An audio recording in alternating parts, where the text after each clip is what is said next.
still love my work. I know. You know what? Very proud of that, sir. So anyway, this is Tales from the Film Set. That is Ryan's intro, by the way. Kudos to that. Yes. Woo. Come on, Day. Work.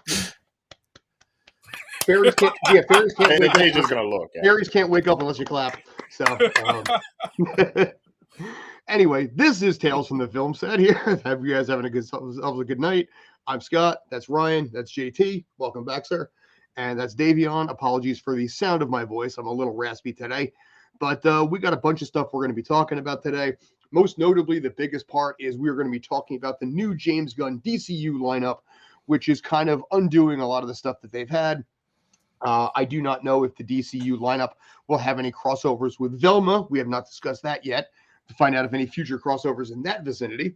Velma is now crushing it at a 1.4 IMDb rating out of 10. But Ryan, how you doing, sir? I was fine until you brought up Velma. I know. I saw your head drop, and I'm like, all right, I'm going to go right to you on this one. Because I thought it was done. I thought we're done. No. Last two episodes of the season happened this Thursday. Let it just die. I'm not even going to focus on it. I've got Legend of Vox Machina to focus on instead. That's fair. And that was good. Anyway, we are basically, like I said, talking at this point about the new DCU lineup. Welcoming back to the fold, Mr. JT McGuire. Thank you very much for being here, sir. Woo. Thank you for having me on. Yeah. Yes, we had to have JT on because before we even got to the topic today, JT had a scathing op-ed that he recorded on the old JT and Big O channel, which if you want to go ahead and watch that, go ahead, search JT and Big O on Facebook, and you can go ahead and find the video there, and you can get the whole spiel of it. Not that I'm self-promoting or anything, but you know, we have history there. Yeah. But. It's a fantastic thing as I'm just sitting there patting myself on the back. Oh, my shoulder. Yeah. Thank you for the plug there, Ryan. Yeah. Oh, I have to. I mean, technically, that's 50% me too. But you know, not like you told me about it. But that's fine. I'm not. But see, if you notice, it's not Big JT and O. It's JT and Big O. Yes. Yes. Yeah, so. That way we both have two syllables. Yes. Oh, that's a good point. So. By the way, I said a whole bunch of stuff there. I'm probably going to repeat a lot of it here, but this time I'm going to do it with 3 other people who have their own separate opinions. Yes. But let's roll with what we got here. This is from thedirect.com talking about James Gunn's first chapter in the new DCU Chapter 1 called Gods and Monsters. Which is a really great title right there for it. Yeah. Anyone that knows anything about like DC lore and the Infinite Earths, basically Gods and Monsters does have its own little play in that. It's falling in heavily with DC with the in James we trust sort of mentality here. But breaking this down, for the most part in James we trust, there's quite a few higher ups that are maybe a little miffed at Mr. Gunn and Mr. Safran. That is true. Yeah.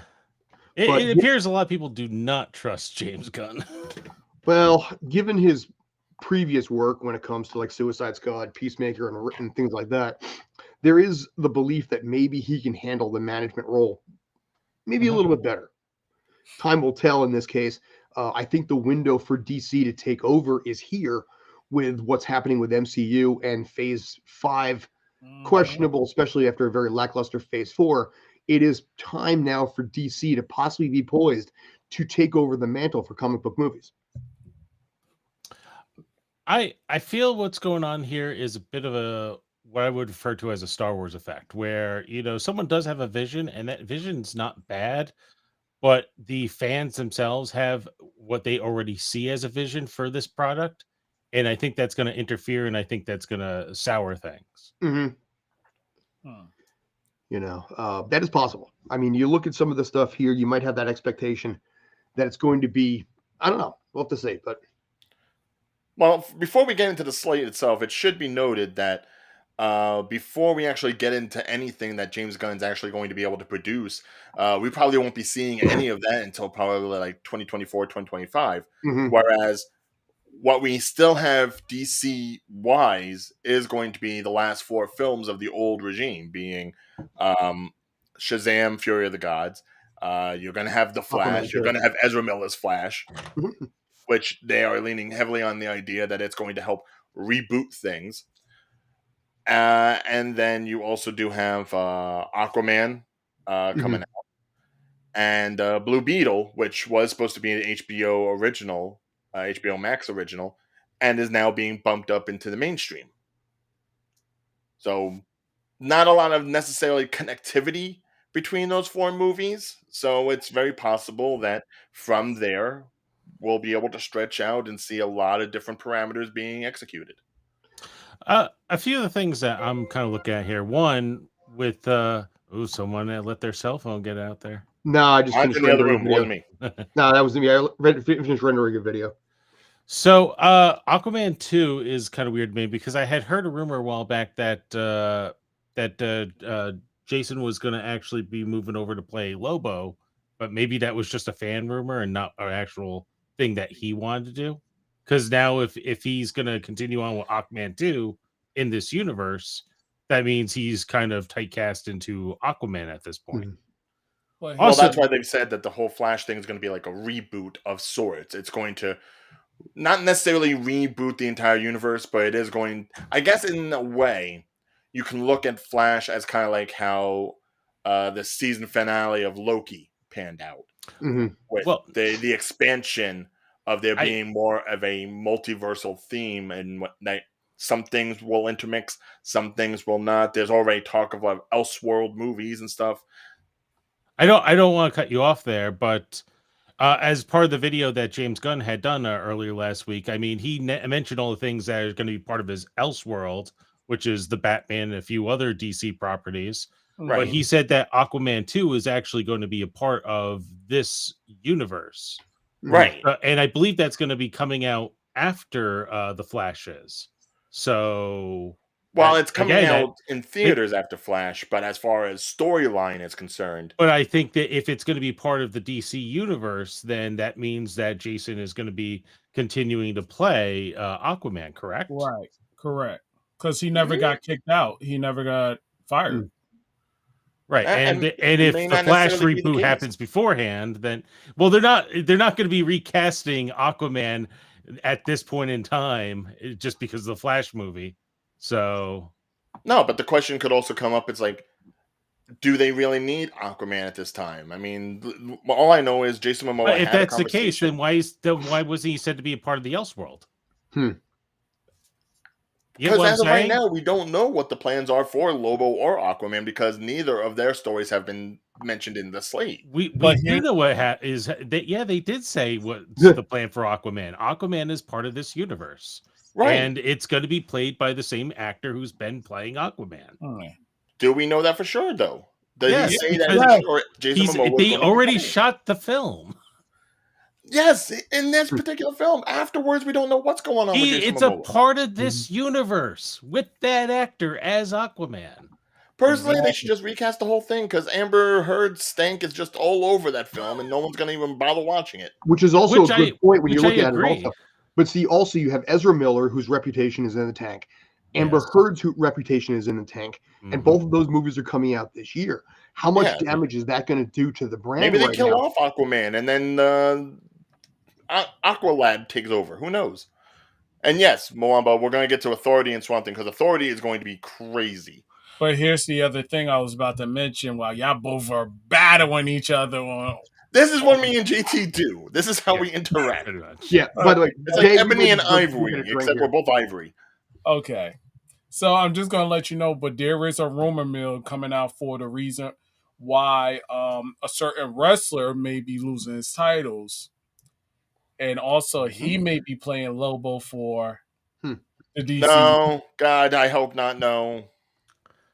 Wait, what? No. He's trying to see that they're trying to make Roman Reigns the new Aquaman. That's Wait, considering how great Dwayne Black Adam Johnson did, I don't see that happening. Well, John Cena didn't do bad, and John Cena is kind of James Gunn's man right now. Exactly. Well, yeah, they're definitely going to keep on with Peacemaker. Who knows if Waller, the show that they have mentioned that's going to continue Viola Davis's Amanda Waller, if that's going to be like the second season of Peacemaker or if it's going to be like a side story. It's going to be like Book of Boba Fett, which is probably not a good thing to compare it to. Yeah. But And yeah, I mean, all I know is Jason Lobo? Momoa left the meeting happy and exalted, and then he felt really good about where he was going. Whether or not that means he's going to stay on as Aquaman, he's going to do a different character. Even technically, the whole thing with Henry Cavill. Now they have said that they did not fire Henry Cavill; they have just chosen not to continue on with him as Superman. They are looking for a younger Superman for this Superman Legacy movie. Which I'm completely fine by. If you want to keep Cavill and you want to cast him as somebody else, there is a plethora of characters that Cavill could do, especially now that he also has his Warhammer 40,000 thing going on, which is going to probably take a good chunk of time away from his schedule. So, are we going to Superman Legacy first, or is there something else that we're covering first? I mean, that's what we started with on the topic. It's right here. So. All right. So first off, I hate this name. I don't hate it though. All right, but go ahead.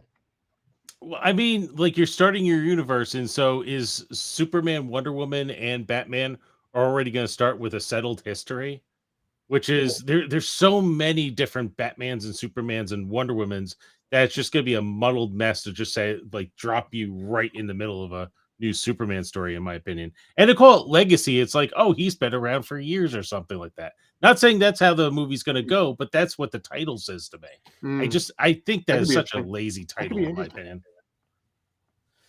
Okay, so it's more of a side story, less of an actual sequel to the series. That actually could be a really interesting storyline there. Yeah. It may be one of those like limited series sort of things. It's not, don't expect a season 2, that sort of thing. Well, one, I think it's supposed to be a movie, correct? I thought that's what I thought it was. And I think what someone said was it's going to be like All-Star Superman, which is a great, great animated film and a great, great comic. But it's supposed to be like the old school Superman who's just in these multiple little adventures that formulate into one story. And if it's like a standalone, that's great. But if it's going to be the structure of your Superman in this universe, I don't know. Well, I think it's probably going to be one of those movies where it helps like set the tone. Whether or not this particular Superman is going to end up being like a Superman that shows up in other people's movies, like they tried to do with the Snyderverse, like a Nick Fury kind of a thing. Exactly. We don't know that. All we know is that this is going to be a solely different Superman story than what we've gotten with the Henry Cavill movies. Yeah, I think the only thing we know about this so far is it's going to be a younger Superman, but it's going to be an established Superman. Right, because the origin story of Superman is basically the same thing as Batman at this point. Everyone knows. Dying planet, shot to Earth, landed in a farm. And sometimes it works, but I don't know. I don't... it just doesn't feel right, personally, to me. I mean, if anything, this has a little bit of like more of a Smallville sort of vibe, which I am not hating. So my thing is, I don't know how to feel about this because how many times has Superman been done over and over and over? Not as many times as Batman.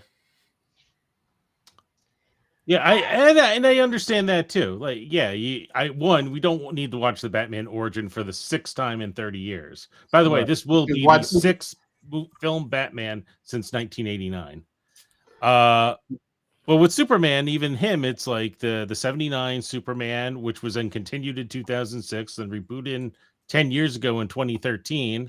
So yeah, it'll be another one 10 years later. You're rebooting the character all over again.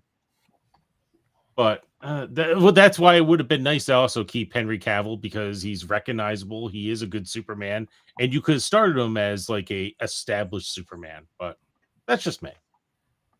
I agree. Here's a question though: What would you think about this as a Superman story? I would pay Mark dollar for that. Herman Guerrero Superman would immediately throw everything on its ear because he doesn't land in Kansas. I think that right there could make it a very interesting story right out of the gate. And you can do an origin story about what if Superman landed somewhere other than the middle of nowhere. Right. I mean, there's nothing that says that if you wanted to keep Henry Cavill, you could do like a Superman Red Sun with him, I think. Yeah. But I mean, Herman Guerrero was actually part of Gods and Monsters. I think that could be a really, really interesting take if they were ever gutsy enough to do it. But again, Dude, wouldn't that be more of an Elseworld story? I want to see Cavill with a goatee. Oh yeah. What were we saying, JT? But that'd be more of an Elseworld story. That'd be like one of those one shots. Yes. But why not? But and honestly, if you want to throw things on your ear, that's how you freaking do it. Because Superman at this point is dull. Everybody knows the story. You already know about that.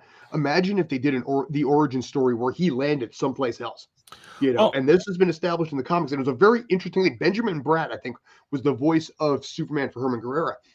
And Gods and Monsters took it in a completely different direction.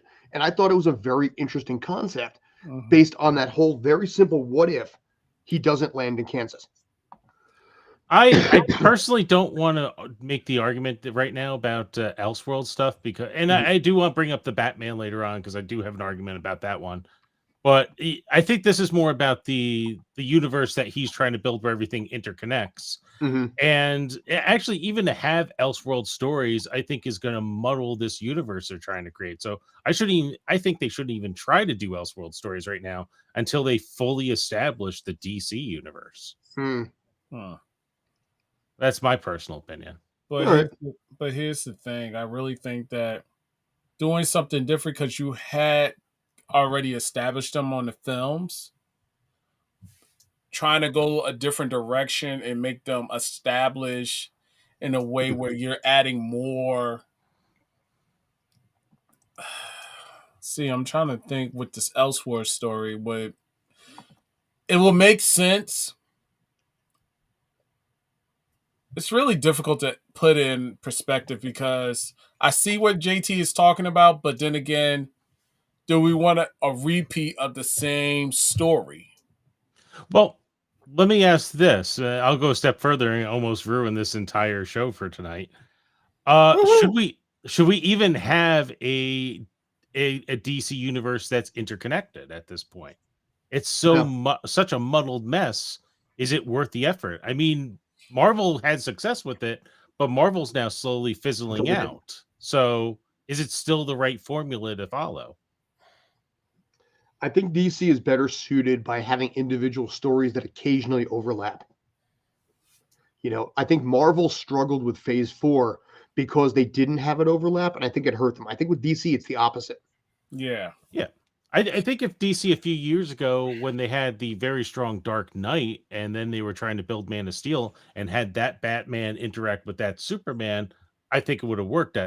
But at this point, again, how many Batmans and Supermans have you had in the last few years? You're about to reboot Wonder Woman again.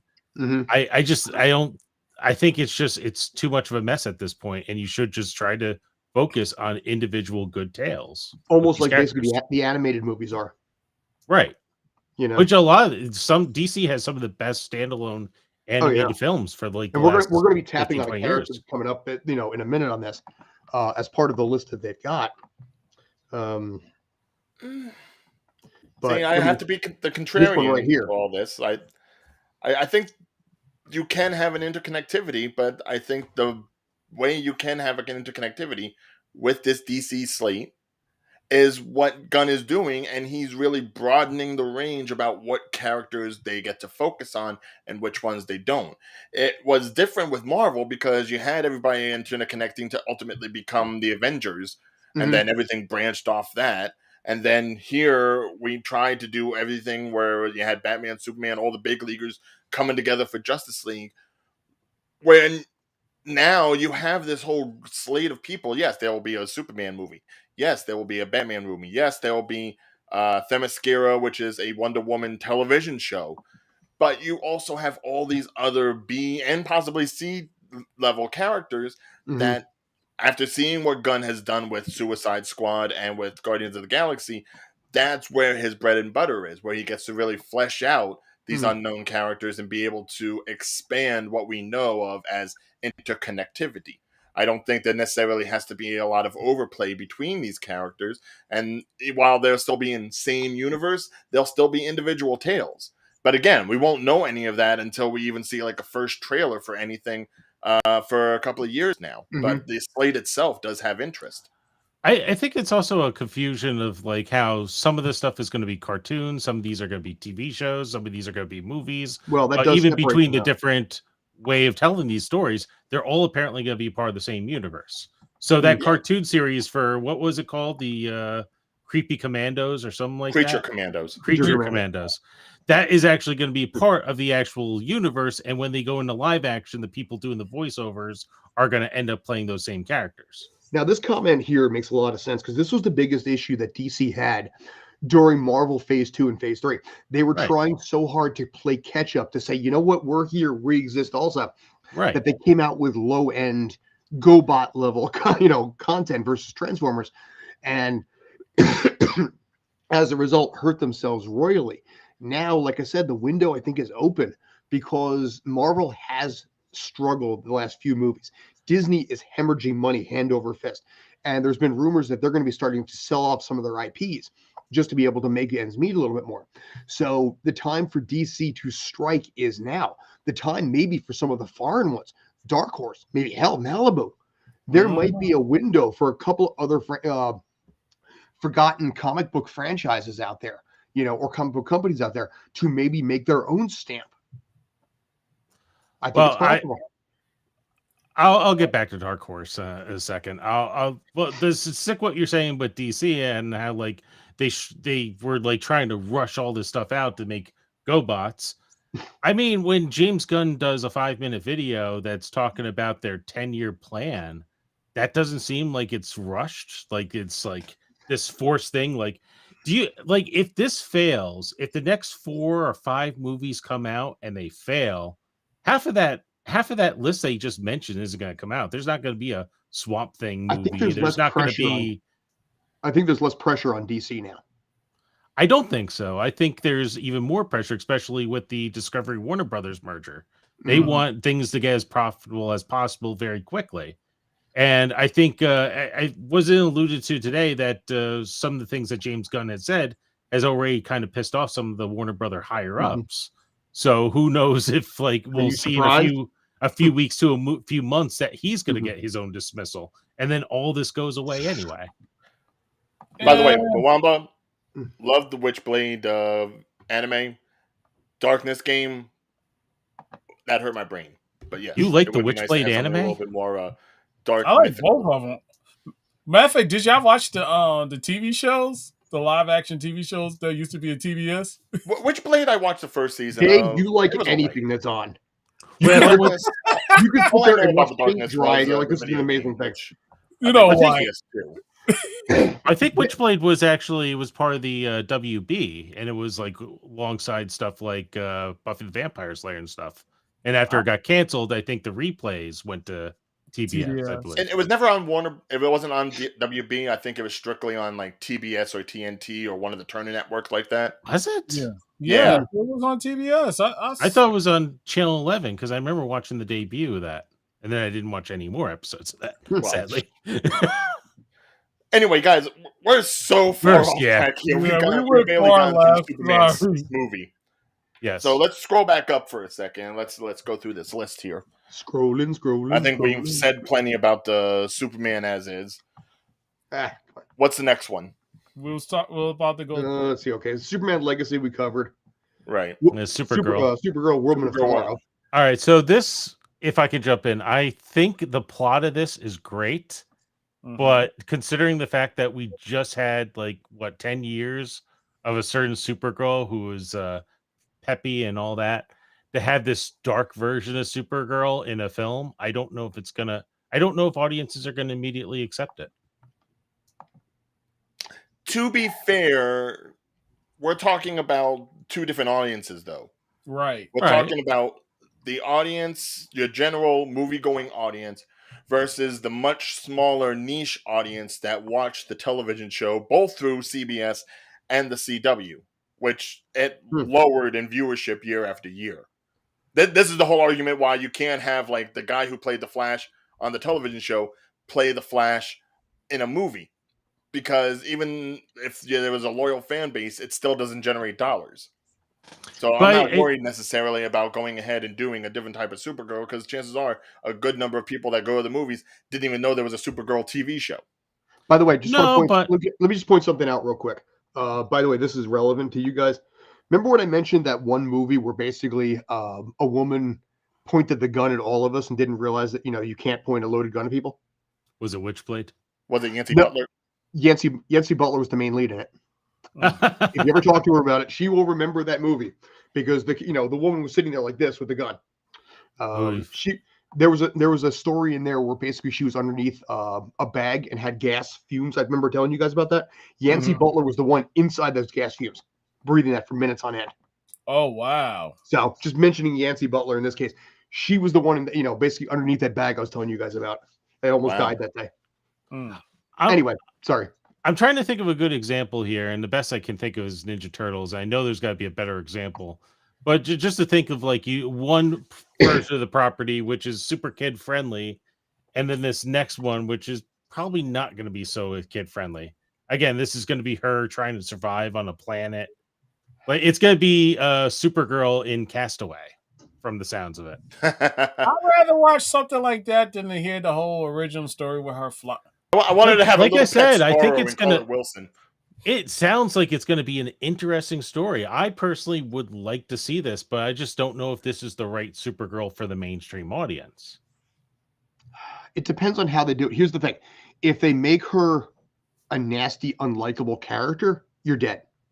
She still has to be, despite the struggles and being a darker character, if you can still connect with her and she is a likable character, I think you'll be fine. But that likability, I think, is the biggest part of all of this. If it's not there, this movie tanks. So you definitely gonna need the right actress to play this role. Yeah. Right. The question is, will it be Sarah Callie? That's the one they have as Supergirl for the Flash. Chances are we're not necessarily going to get like an origin story for that character, so it could be the movie that leads up to the character we meet in that movie, or it could be someone completely different.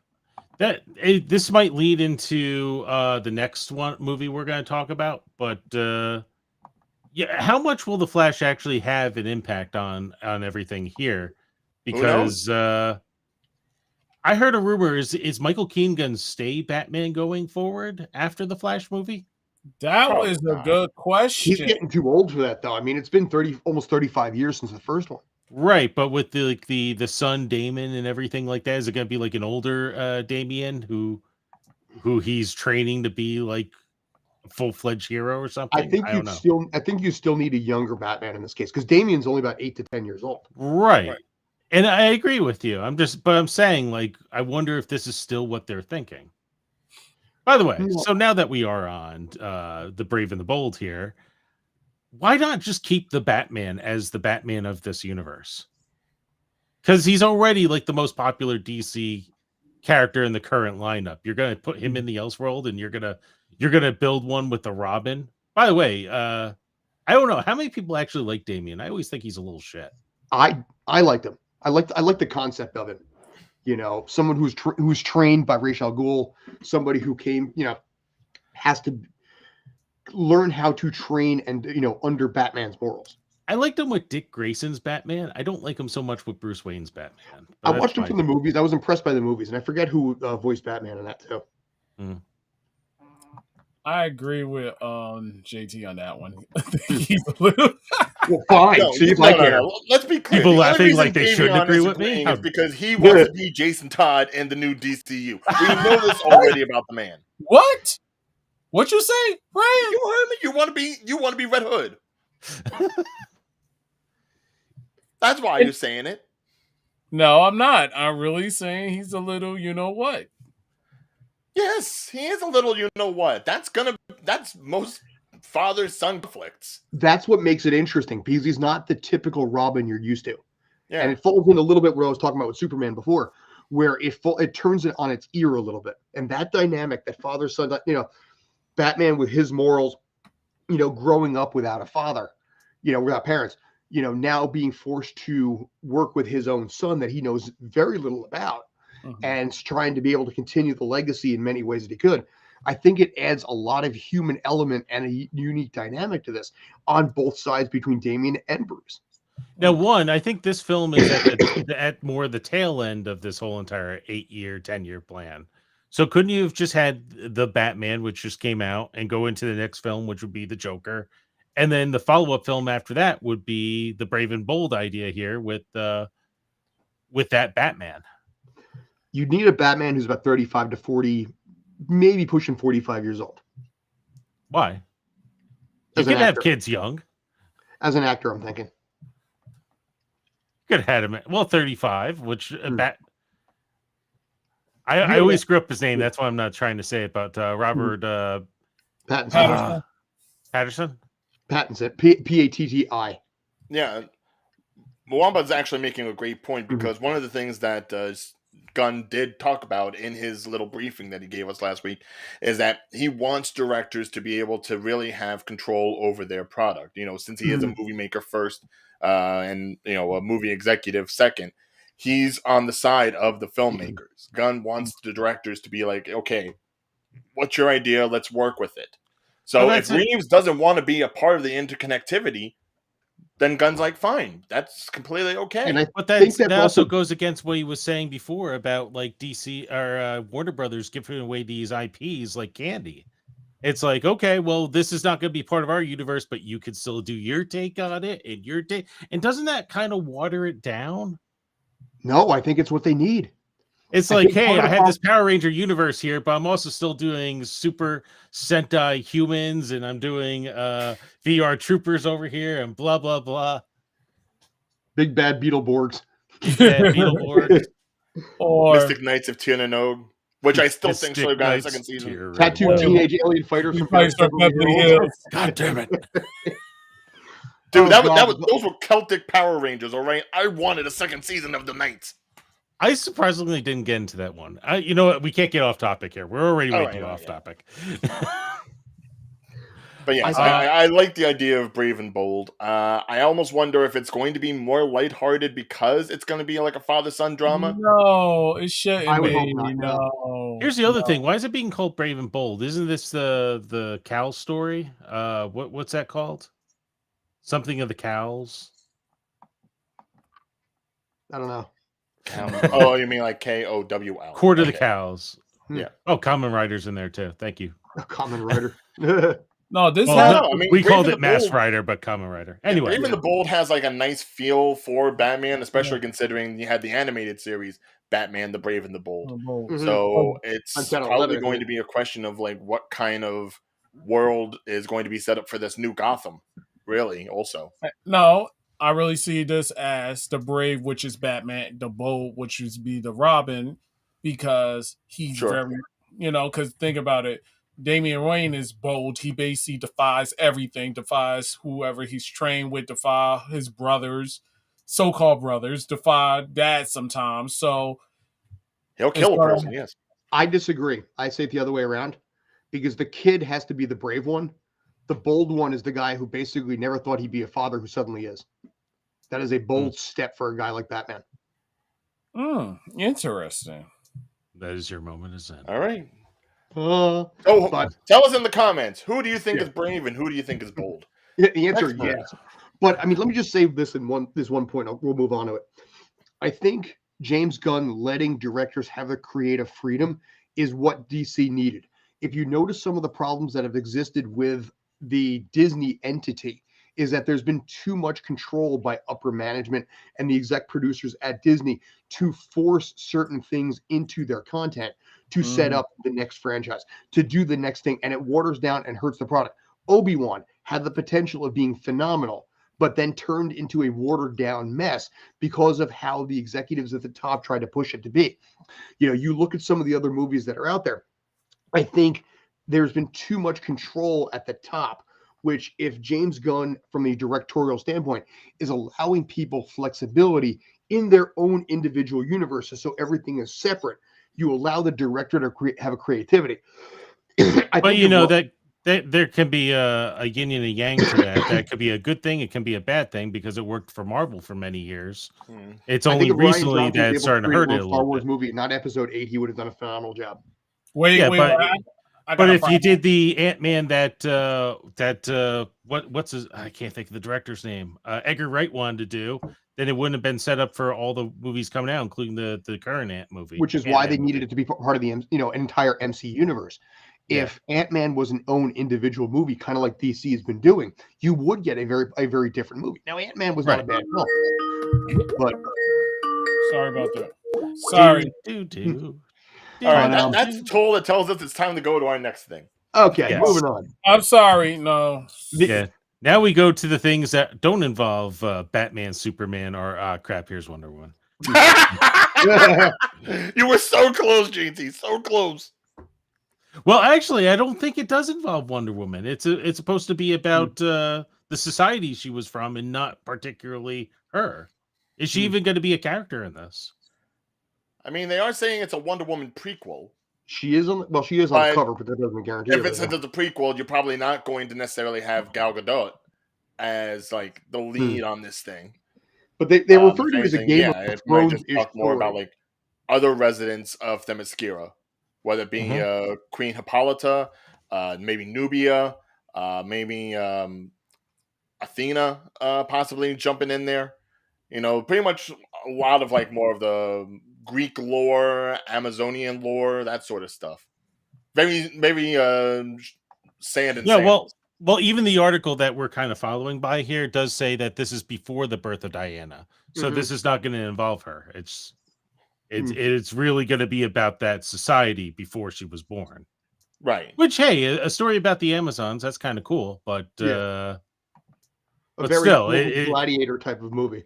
I mean, not to insult Gotham, considering the people here, but it's going to be like a Batman show without Batman, like Gotham, basically. Yeah, but it's still going to be like Gotham. Gotta love a whole Gotham. show of relatively strong and definitely attractive women. Like, how do you not sell that? When it's missing the main character it's known for. Futurama snoo vibes. All right, it's like I'm there. We know but good fundamentals. Yeah, I don't think there's going to be any type of snoo vibes in this, but good. A man can hope. Oh my God! Well, the Amazons don't care what men think. Dude, okay, but I really do. Or Steve Trevor, that's all I'm saying. Can I point out that all the things that we're going to, including the next one, are not even part of like the first real set of all this? It's like years down the line. Yeah. I think only this one, Paradise Lost, is the only one that's up in the next 2 years or so. Like Batman's years away, Superman is in the next 2 years as well. Commandos, I think, is like one of the first ones up. That's going to be 24, 25. Yeah, it is. Yeah. That's another thing about this that's kind of bothering me. A lot of his first set of films and IPs that he's using aren't the main IPs. So he's trying to set up the DC universe using. And we're as we're going in order on this article. The next one coming up is Booster Gold, which is 2 years. Wow! What? No, there was no comment. Wanda coming out with the hard hit. I did not click on that one. Actually, nothing ever happened. Wow! Hey, I missed it. So, how about those Mets? Stevie there. Wow! And look at me putting my hands in prayer moment. Wow! I had my head turned. I'm gonna just assume that it was. I'm gonna call this show House of the Dragon and by the Lasso. Oh my.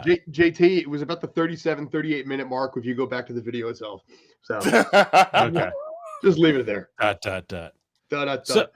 Yes. So what I'm trying to say is, looking at the article that we're even going through right now, they're starting off with the characters we know, but that's going to be years down the line. Right. Whereas, like, the ones they're coming up with, if we really go a little further down, is going to be Creature Commandos, Waller, and the Lantern series. The Lanterns, well, we know who the Lanterns are, but right. Well, I mean, Waller is just like if you're following like James Gunn's properties with Suicide Squad and Peacemaker, which, by the way, for some reason wasn't even mentioned. There's definitely going to be another season of that, and that's also going to be a part of all this. And the Creature Commandos, which is a animated series. Right, but it also still does give us one of Gunn's characters in Weasel. Yeah, but I mean, I just And I feel do like think the that lineup is very intriguing. I Since you mean, have, it's just like kind of a very like lightweight lineup to start everything off with before getting to the heavy hitters. Wouldn't you want to start with the heavy hitters and then start getting to more of the lightweight people and start building them up? probably not. Or 'Cause doing here's an the thing, even That was mix? the success Would that the you want? MCU had, though. Wouldn't it have been a good idea to do like a mainstream? Well, I guess they're doing the lanterns. I don't know. Yeah, see, I keep here's the going back thing. and forth there. What, The going lanterns to are what known, though. JT was talking about like, you know, how you, if the first stuff messes up, then you're not going to necessarily get the later stuff later on. If you're going to possibly make some mistakes in this lineup, if any mistakes are going to be had, you want to do it with the lesser known characters so that this way you're not damaging the universe that you're trying to create. Now, he has barely any influence on the 4 films that we're getting this year.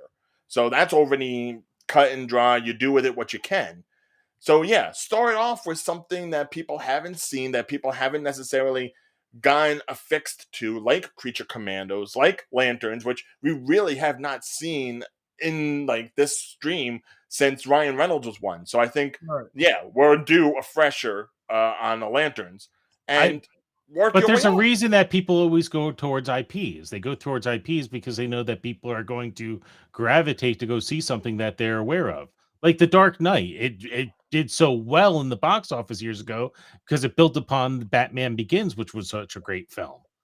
Um, I apologize. I don't know how to pronounce your username, but I'm looking at our chat over here, and one of our users is saying James Gunn has always been a fan of B-list and C-list characters. Yeah, Moamba. And I think that is true. And a lot of these characters are great characters, and I'd like to see them be built up, but they really need like like think about a primetime television schedule. You have your 8 p.m. show and your 9 p.m. show, and then you have a show in between it that kind of leads in to help grow that audience. Right. I think you need to like start strong, like put Lanterns right up in front, put it with Hal Jordan and John Stewart right there. And then once you get that in there, then you sneak in your Creature Commandos and your Waller and stuff. Use the established to build up the unestablished. But even from when James Gunn is doing this thing, he's starting off with the unestablished, which just gives you like a lackluster feel. Right. I'm sorry, and I'll release and I'll give you back the floor. But Doom Patrol, I'll use the example. I love Doom Patrol as one of my favorite shows in the last few years. Yeah. But who knew what Doom Patrol was? Exactly. Like there was a reason they added Cyborg to it. They needed one character you actually knew. Not to mention the fact that Teen Titans actually did a soft pilot for it. Without that, I don't think you get Doom Patrol off the ground. The reason that Guardians of the Galaxy worked is because of the movies that led up to it, not James Gunn. It's the fact that basically Guardians of the Galaxy was an unknown entity, so you didn't know what you were getting into. You know, even when I didn't know squat about them either, but you trusted the MCU product enough to know that you're going to get quality, and that is what made that work. That's what I think you're talking about here. Yes. I didn't know who the Guardians of the Galaxy were like 9 years ago. Like I saw it because like, oh, it's part of the DC universe and they look kind of funny. If it were just a generic action film like Pulse or something like that, like then I'd be like, no, I think I'm going to stick away from that. Yeah. And I also have to agree with that with JT, because the thing about it is the reason why the success of Guardians of the Galaxy, you had such a weird characters. You have a bunch of weird characters put together as a team just to save the world. And not only that, you had adorable characters. You had characters that had no brains, and then you had characters that were like, okay. Can I go into one more? Sure. The Suicide Squad, which helped build the Peacemaker, which we some of us as a group actually sat and did the entire Peacemaker series, watched it every week. Someone was with the Flaming Cheetos. Oh yes, the Flaming Cheetos. Now, oh Lord, Jesus Christ. Now, did we do it just because it's John Cena? No, we did it because that character started off in the Suicide Squad. Right. Did we go see the Suicide Squad because of John Cena? No, we did because it's another Harley Quinn film, and they had the Harley Quinn of the last 3 or 4 movies with her in that film. Exactly. Plus, James Gunn was directing. We trusted the lineage. Right. So James Gunn. Right. Yeah. You need for IPs like this, you need established IPs to build off the newer IPs. Yeah. Which is why Superman Legacy is a safe bet. Mm-hmm. You know, and Batman. I mean, DC did it right. They did not lead off with Matter Eater Lad or Shang-Chi. Who did they lead off with?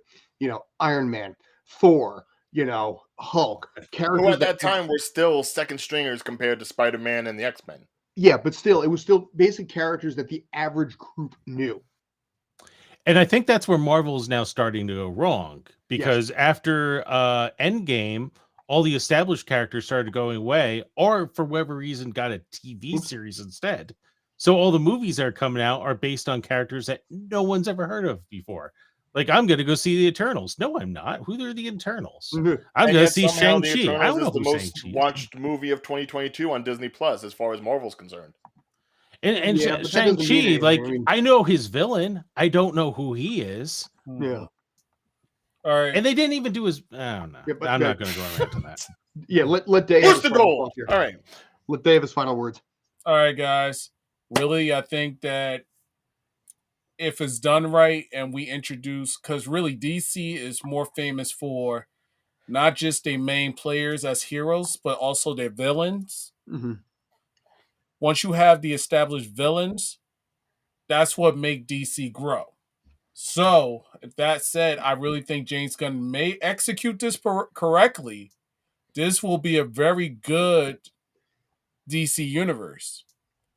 It could flop, but we all putting our money in this jackpot right now, and I think James Gunn will pull this off and will be a huge success. And Warner Brothers is going to like him. But that's my final words. Peace, everybody. I'm out.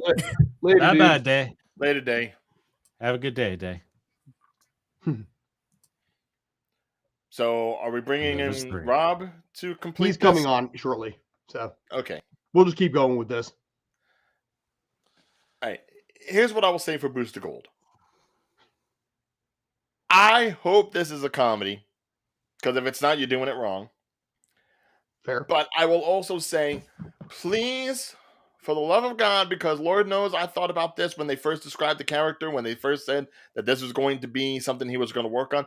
Please do not make Chris Pratt Booster Gold. Oh, God, no, please. Why would they do that? It's not like he's got some association with James Gunn or anything. No, but essentially, the characterization of Booster Gold may as well be Star-Lord.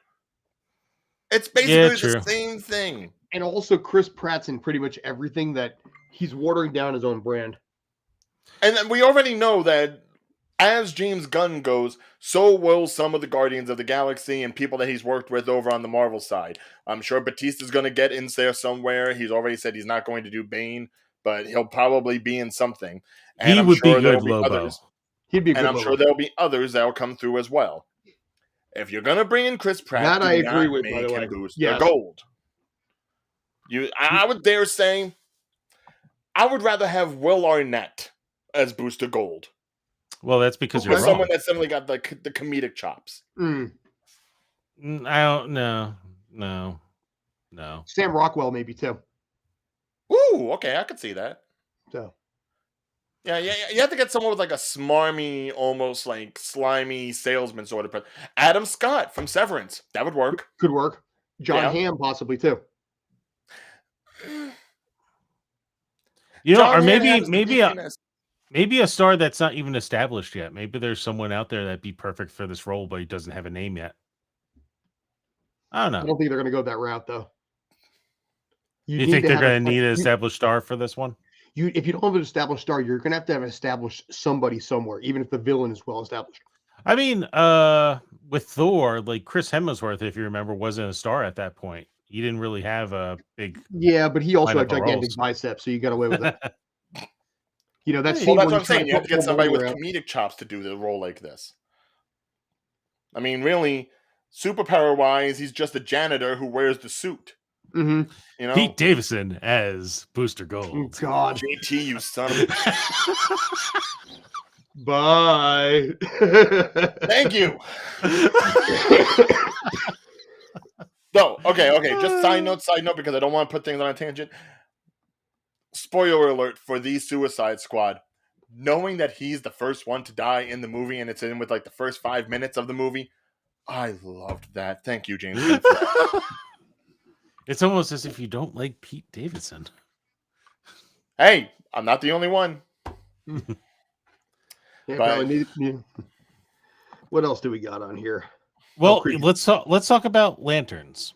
So because that one is actually going to be coming out in the main part. Scroll the lanterns. Now, I almost feel like Lanterns should have been a film. Like this shouldn't have been a TV series. This should have been a film because these are top tier characters. I would say these are the main 6. Right. Like Hal Jordan maybe more than John Stewart, but Green Lanterns in general are that top tier with Superman, Batman, Flash, etc., etc., etc. Yeah, but see, that really becomes the issue with the lanterns. It's like, if you were to do a movie, do you do a movie about like a group of them? Or do you actually pick out one like they kind of did with the Ryan Reynolds version? And I almost saying doing it with Hal and John Stewart is probably the smart mix. Because I think you tell a better story, but I don't know You have a buddy cop kind of a scenario. Exactly. Right.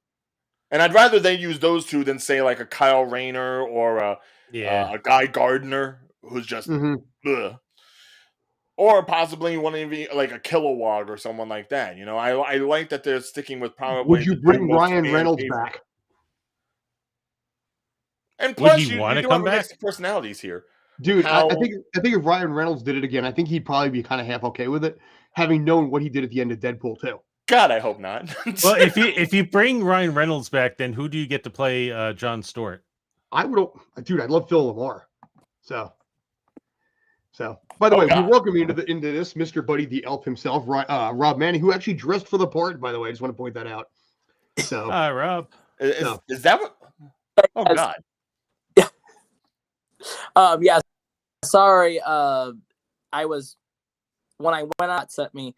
It doesn't let you join on your phone through that link. You have to take that link to Safari for me to join. No worries, but.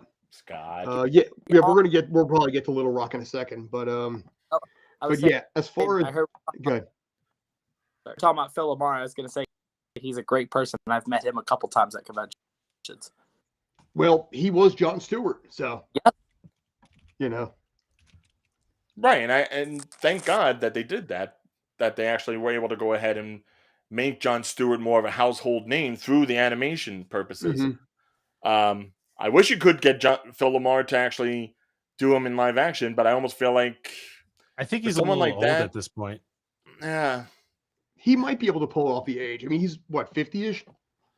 I mean, I'm pulling up a picture of him right now. He doesn't look bad for his age, but he's rocking the gray hair a little bit at this point.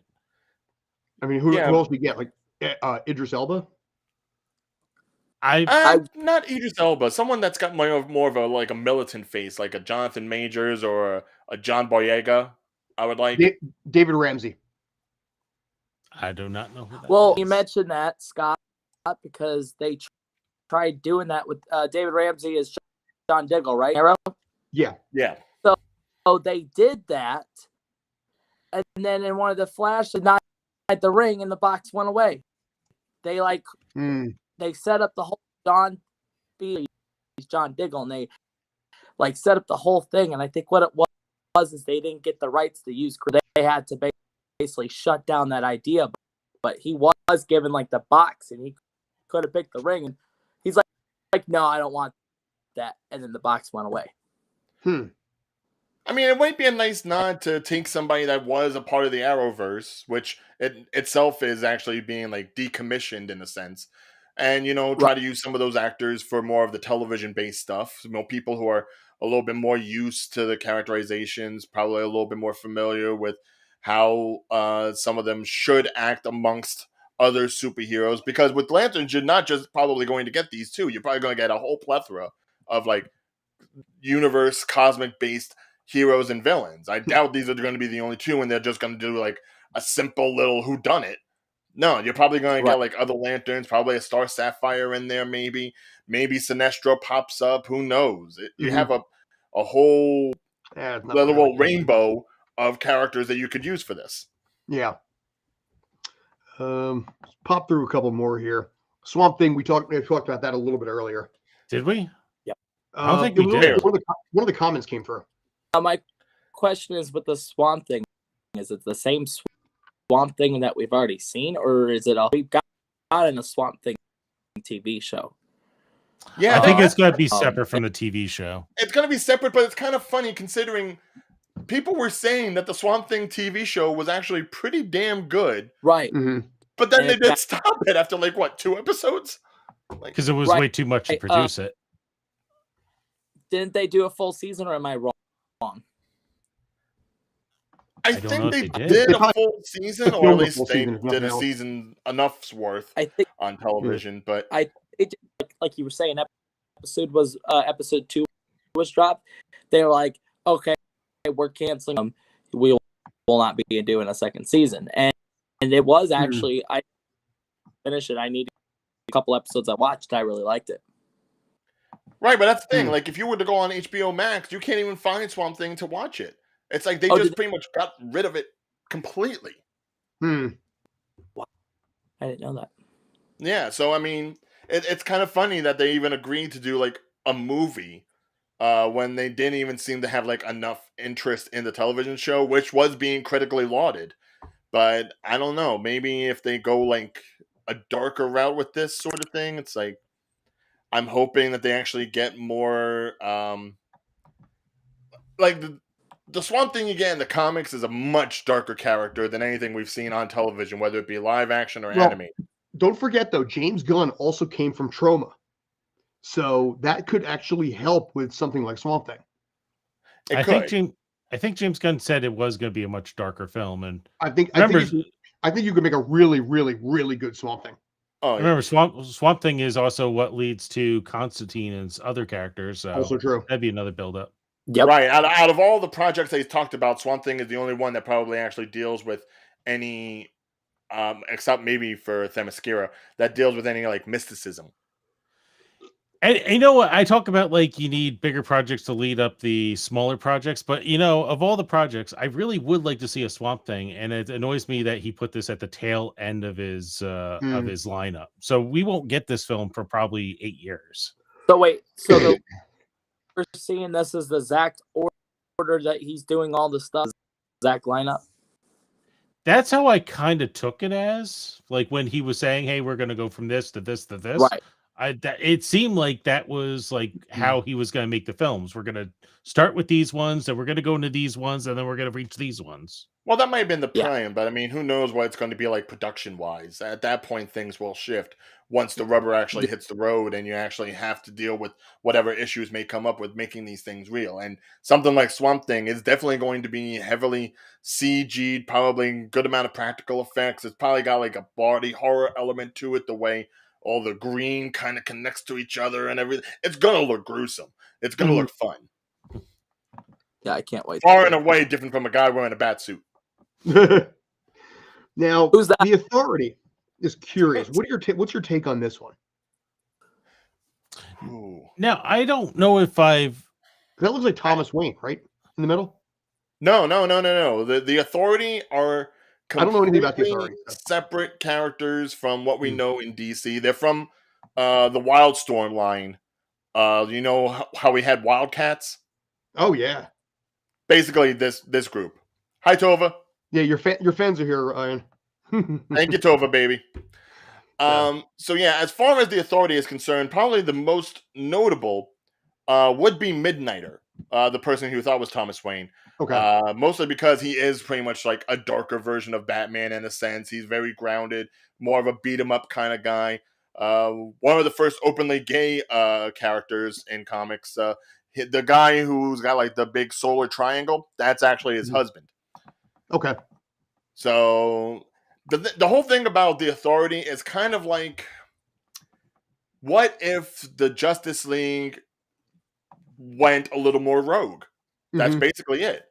Yeah, I do too, which is probably why they're going ahead and doing something like The Authority and not something like Wildcats or something else, because they're leaning on the tropes that these characters are pretty much similar to some of the other people that we know in the regular DC.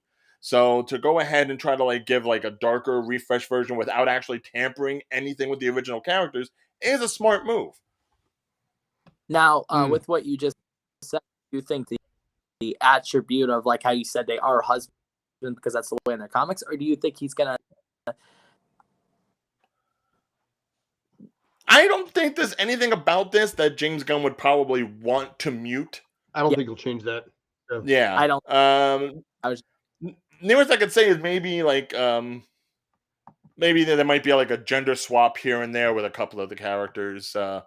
But as far as like the core personalities and everything, I think it's perfectly fine the way it is. Because the main thing you want to establish with the Authority is that they are not necessarily for truth, justice, in the American way. They're just, we got a problem. Look, I solved it. So they're not part of the actual DC universe. So how's this one going to work as part of the main DC universe timeline? Well, the thing is, wouldn't this also be an Elseworld?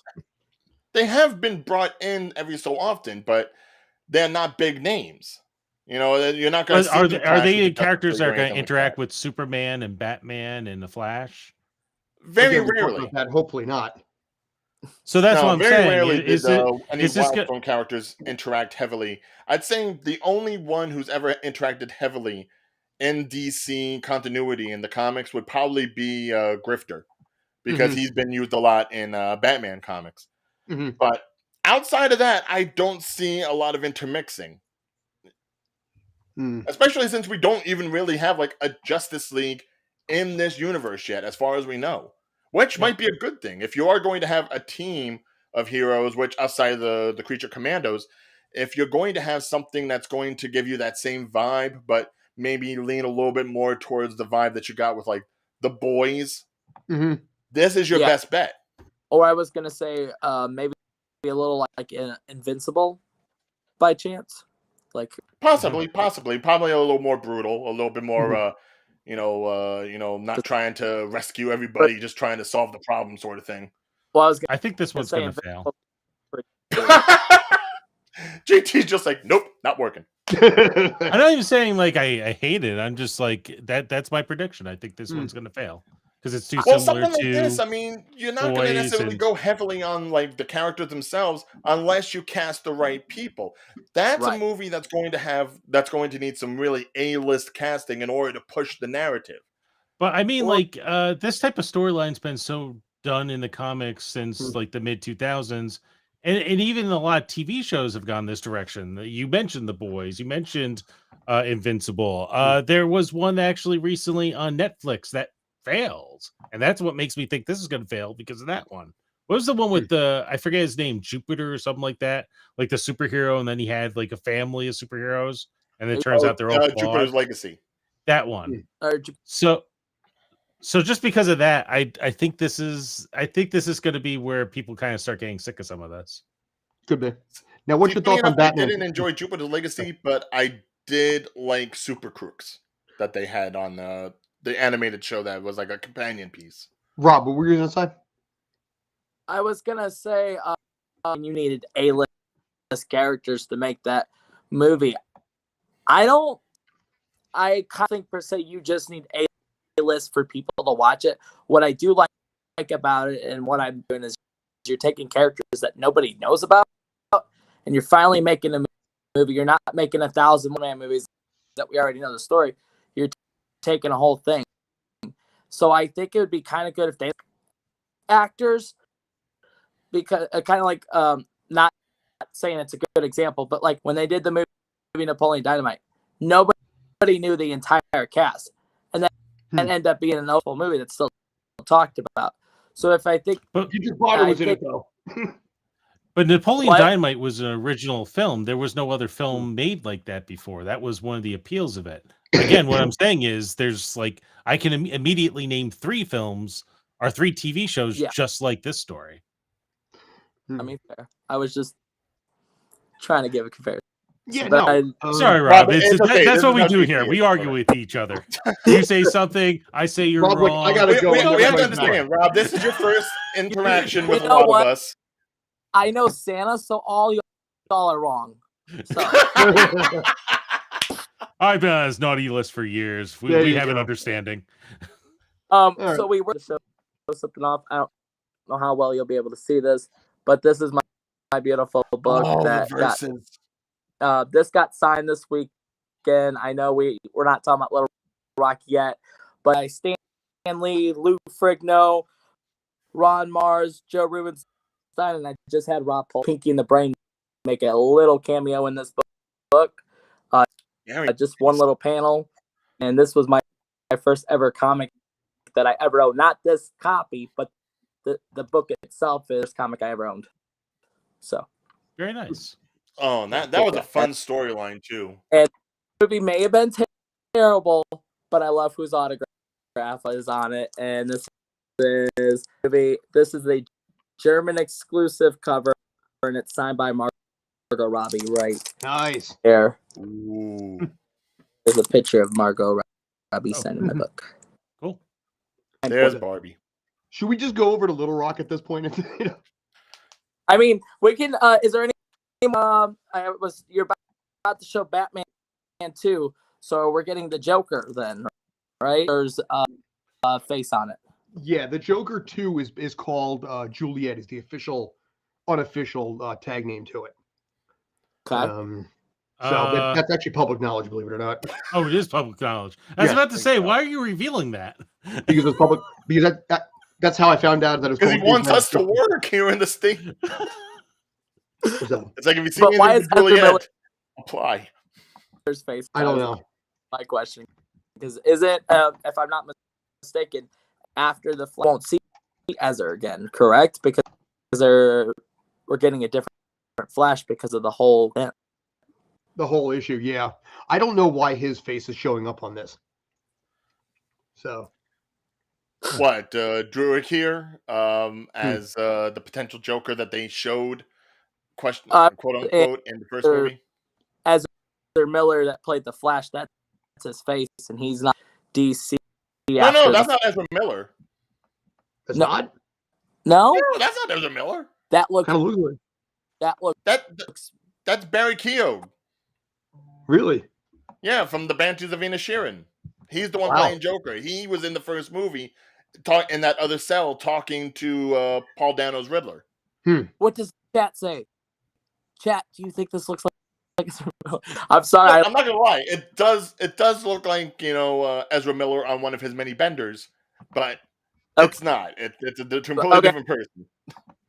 Okay, that's why I was so. I can see why you would be confused. That haircut does not do him much justice. I mean, it also looks like the actor from 300 Days of Summer, but I can't. Joseph Gordon-Levitt? Yeah, a little bit, tiny bit. Guy that played in who did you just say? The guy from the Batman movie, Robin, from the previous Batman film. Yeah, was. He was in The Dark Knight Rises. Yeah. Is that all the projects? That's all the ones we got at this point. We've already covered them all in now 70 minutes into this. So, we had to wait for Rob to get on. Exactly. So, but I figure basically, Rob, you were actually, yeah. I just got off of work. Yeah, Rob, tell us about your exploits. Gosh, that con was amazing. That to interview 6 out of the 9. Got to do a little interview with them. There's me with Rob Paulson, legendary Rob Paulson. Who Rob Paulson is for the people in the chat. That is Pinky from Pinky and the Brain. Yakko. Raphael from the original Teenage Mutant Ninja Turtles. He's voice, but he's Carl that likes croissants. From Jimmy Neutron. No, that's who I'm meeting this next weekend. My bad. No, but he is. No, Jim Cummings is this weekend for you. Yes, yeah. But he is Pete's. He's not going. He's coming. Son. Aha. He's Pete's son in the Goofy movie. Oh, he's Max? PJ. No, PJ. Okay. No, Pete, not Goofy's son. Pete's son.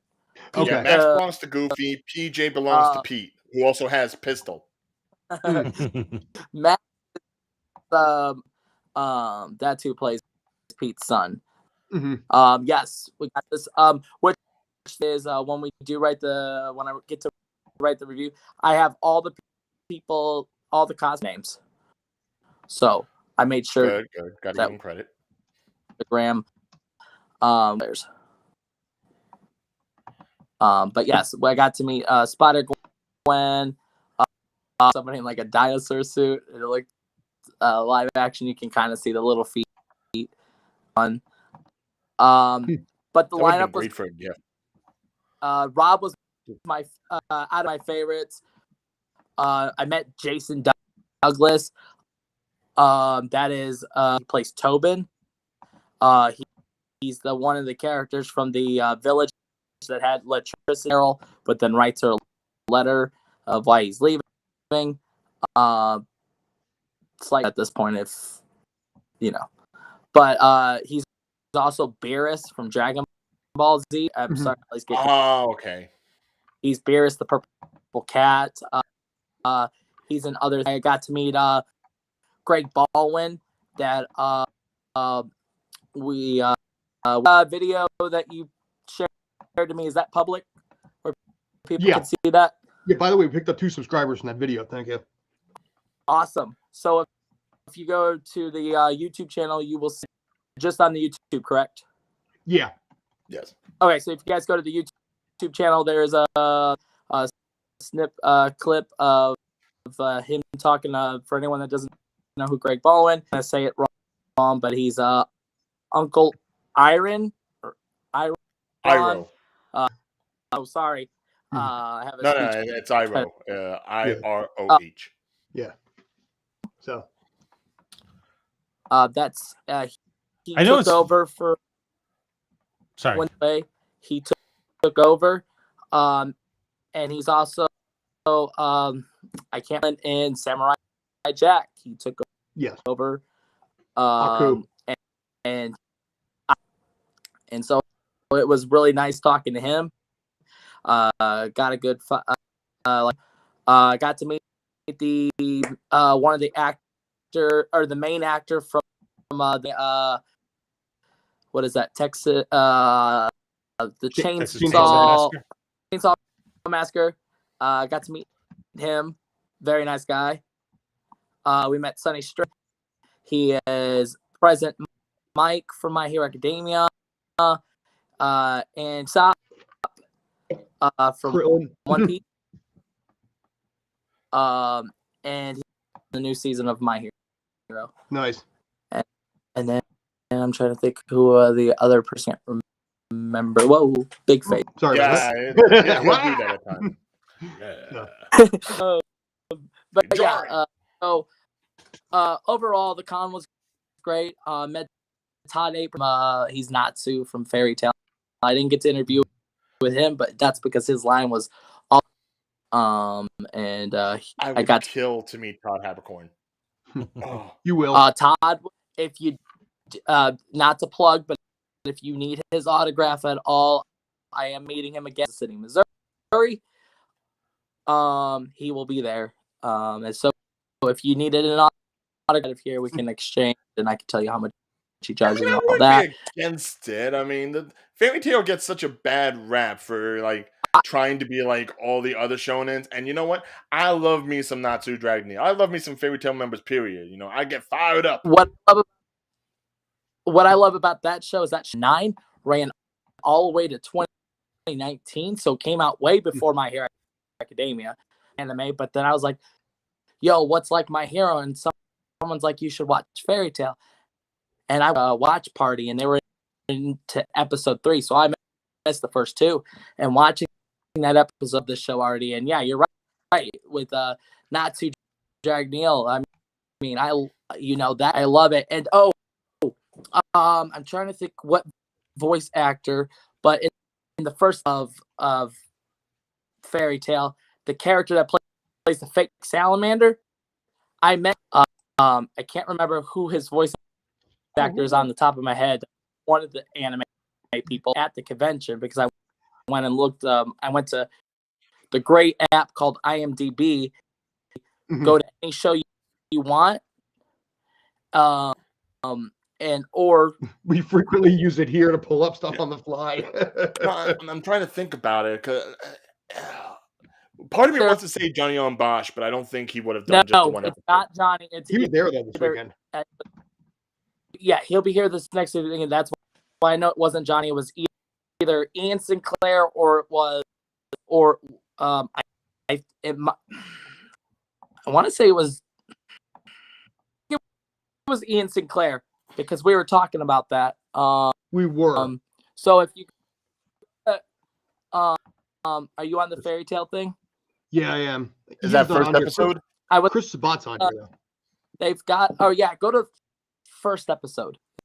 It's like literally the first tool. I don't know if you can do it on the website, but you can do it on the app where you basically go to type in the cast member and it'll tell you exactly what character. Yeah, there you go. So could But so okay, that's the overseas cast. Ian Sinclair. It was Ian. Yeah, okay. Yep. Ian Sinclair, which will also be here this next. We were talking about it in line. That's why I met all these people confused who was who. I just knew it was somebody because we're like, yo, you're in Fairy Tale. And he also played another character, but I can't remember who else he played. He played another character, like an eagle looking character. Look it up. Anyways, that's one of my favorite animes out of all time. I've seen that one. Fairy Tale enough respect. I would get the emblem as a tattoo. I would. Yes, but I'm just too delicate with needles. So if you'll notice in all the interviews, when you guys see the interviews as me as Buddy, I had Natsu's sweater on the have the scarf time. I was Buddy the Elf with Natsu, and he actually appreciated the dress. He's like, I really like it. And I said, yeah, I wore this to keep me warm at the con. I would tell like scarf. I'd be like, yeah, Natsu let me borrow it. That way I could be warm. See that Rob's my new favorite person now, just because he's a Fairy Tale fan. So you're not alone, Ryan. You're not alone. Hold on. Wow. You want to talk about Fairy Tale anytime? Yes. You want to talk about Fairy Tale anytime? I got you, because that is like one of my. GT's over here like, I can't stand this anime. But I will say, I've actually never seen it. I will say, wait, no. We've talked about this. One thing you got to get through Fairy Tale is they do a thing called time jumping. When they did a time jump, I kind of stopped watching it because they did like a 7-year jump. But then I finished it because actors, because there's voice actors like Christopher Sabat, that's All Might from Elfman from Fairy Tale. Yeah. So me meeting a lot of the cast was like I needed to keep watching the show, and I end up loving it. And they're supposed to be bringing it back for the 100-year quest, but depending on the whole, it's supposed to. But this whole like new contract with or Crunchyroll or something like that. Mm-hmm. The whole. Yeah, I'm about to say, if Crunchyroll doesn't get it, I swear to God. It'll be like Trigun and end up on Hulu. It was amazing. I will be getting that article written tonight. So to experience it, I was very glad with Rob Paulson's interview. Like to interview him, that like had me chills, because he's just such a down to earth person. He doesn't give you sugarcoat answers. He goes in depth with his answers. I asked 4 questions at the convention. I asked the first question I asked you to be an actor. Second question I asked was, what is one act inspired you? Because like for me, I'm actually starting to be in the actor ways, and it's always takes that one actor that you just think of that wants you to. And mine is Arnold I can't ever say his last name, but Arnold Schwarzenegger. So it was nice to meet you. Oh, you and Scott could have an Arnold off. Yeah. Listen to me now and hear me again next Tuesday. What killed the downside? But yeah. And then that is what is one advice you would give your past self? And he went in like full depth. And then the fourth question, because I am Buddy's favorite color, and we got some great responses. And Ian are probably my favorite response, which I'm not gonna tell right now, but it will be. We're gonna post that one tomorrow, I think. But yeah, that's the great thing about Rob Paulsen. I think more so in these later years, Rob Paulsen has become a person who's basically like the face of voiceover acting. Like between the interviews he's conducted on his own show that he had with, I think it was Geek and Sundry that allowed him to have a show where he interviewed other voiceover actors and all the connections he's made. He's one of the longer standing voice actors who's still working today at the frequency that he did when he was younger. There's a lot that can be said for him. And if you want to talk about like American voice actors, he's like definitely Mount Rushmore. I'd say it's like him, Jim Cummings. Don't forget Maurice and Tara Strong. Maurice Lamar. Billy West. Okay. Well, we'll switch up. Maybe Cree Summer even. Ooh, yeah, no, Cree. Yeah, you got to limit the floor. We might have to do a video on that one too. Basically, who would be the Mount Rushmore of voice acting? Like definitely Paulsen and Tara Strong are up there. That's the first two. Danton Castellaneta hasn't done enough variety. He's Homer Simpson and really a couple of things that are randomly. Well, almost Paulsen a has lot of variety things. I think Billy West as well. Billy West could be in there. Maurice, yes. And Maurice, what I love about Maurice, and not everybody knows, but he is the burp for Buddy the Elf when he drinks the soda and does the big old belch and says, "Yes, I believe yes, that is correct." So no, it's for sure correct. You might know. There's a. I would not have guessed that. Which I'll share to you, Scott. But there's a video where he met Mr. Maurice. And what? Yeah. I really cut out on that. That's okay. The audio's gone. We're going to probably wrap this up anyway, I think so. Rob, if you can... Rob got upset. It's like, no, give me back my audio. Yeah, so okay. But yeah, we may as well wrap this up at this point anyway. We're running a little longer than anticipated. But JT, thank you for coming on. I appreciate it. Ryan, thank you for coming on. I appreciate it. Thanks as always. Anything else, gentlemen? Well, also love to Rob Manning and Davion Boosie for being here while they could be. Yes. And let us know your thoughts as far as DC is concerned. Which project are you looking forward to the most? Do you have any suggestions? Because chances are these 11 things that you mentioned isn't going to be the only things in this 10-year gap. There's probably going to be quite a few more. And even with the 4 movies that are coming out this year in 2023, which one are you looking forward to the most? Probably not Aquaman, I'm sure, but still, let's hear what you have to say. Indeed. So, all right, gents, until next time, I appreciate it. You guys